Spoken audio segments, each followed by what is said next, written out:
La communauté chrétienne connaissait bien l'Ancien Testament. Elle remarqua rapidement le parallélisme entre Israël, le fils que Dieu avait appelé hors d'Égypte, mais qui dans le désert répondit par l'infidélité à la tendresse du Père, comme on peut le voir dans Osée 11. Et Jésus, le fils bien-aimé qui, au contraire, fut toujours obéissant. Matthieu consigna leur réflexion en conservant 3 cadres dans lesquels les tentations se déroulèrent. La première, ordonne à ces pierres de se changer en pain, c'est dans les versets 1 à 4.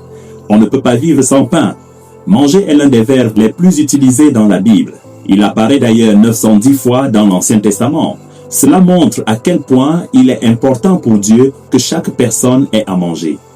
Avec l'épisode de la manne au désert dans Exode 16, où Dieu dit « Je vais faire pleuvoir du pain du ciel pour vous ». Chaque jour, le peuple devra ramasser ce qui est nécessaire pour ce jour-là. Mais les Israélites n'ont pas écouté et certains en ont même gardé jusqu'au matin. Il y a eu des vers et cela est devenu immonde. Dieu a ainsi placé Israël devant la manne pour éduquer le peuple à l'aide des biens terrestres et lui apprendre à faire confiance à sa providence.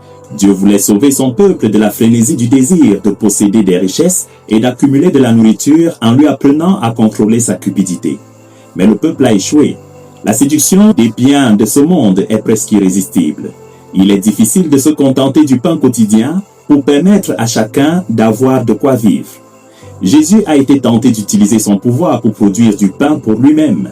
Il a réagi en se référant à l'Évangile, en disant « L'homme ne vit pas seulement de pain, mais de tout ce qui sort de la bouche de Dieu », comme on le voit dans le livre du Deutéronome au chapitre 8. Dans cette première scène, on identifie la mauvaise façon d'interagir avec les réalités matérielles. L'utilisation égoïste de la richesse accumulée pour soi-même, c'est-à-dire du travail des autres, se prélasser dans l'opulence, tandis que d'autres manquent du strict nécessaire, est un comportement dicté par le malin. Pour le chrétien, le carême est un temps de révision et de conversion de la vie. La foi dans le Christ ressuscité ne peut se réduire à une sollicitation d'aumône pour jeter quelques biens substantiels de notables bien garnis. Il s'agit plutôt d'une provocation à revoir radicalement notre façon de gérer les biens de ce monde. C'est d'ailleurs dans ce monde que nous vivons. Mais une richesse extraordinaire peut être qualifiée de malhonnête si elle n'est pas gérée en tenant compte des recommandations du Maître. La seconde tentation, jette-toi du haut du temple, c'est dans les versets 5 à 7. La proposition diabolique s'appuie même sur la Bible. Il est écrit, dit le tentateur. Les ruses les plus insidieuses du mal se présentent sous un visage attrayant, revêtant une image pieuse, utilisant même la parole de Dieu, mais seulement dans une version tronquée et interprétée de manière absurde qui égare les gens.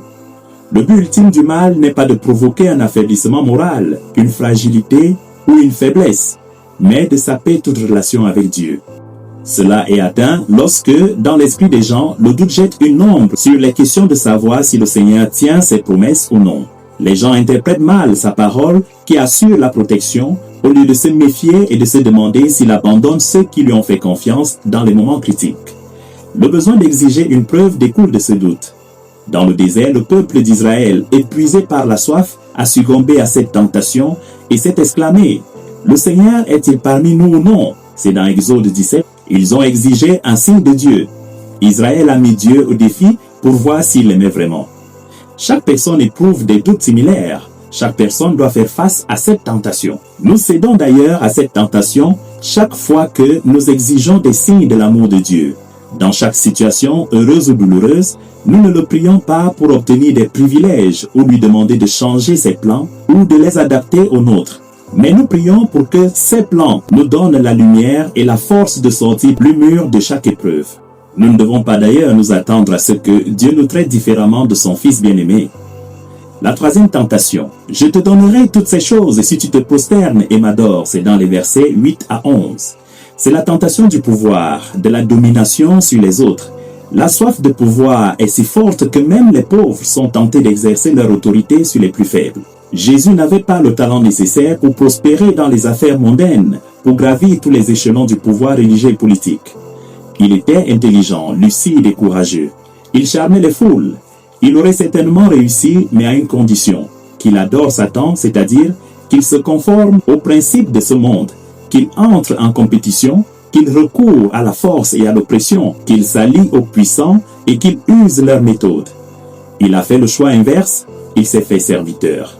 Le peuple d'Israël, dans le désert, s'est lassé de son Dieu et a adoré un veau d'or, l'idole matérielle, l'œuvre des mains d'hommes. Jésus, par contre, ne s'est jamais prosterné devant aucune idole. Il n'a pas été séduit par le pouvoir politique, l'argent ou les armes, l'amitié avec les grands de ce monde, ni les propositions de succès et de gloire. Il n'écoutait que la parole du Père. La voix qui excite en nous la soif de pouvoir et nous invite à promouvoir un culte de la personnalité est insistante et insidieuse. Ne l'écoutons pas.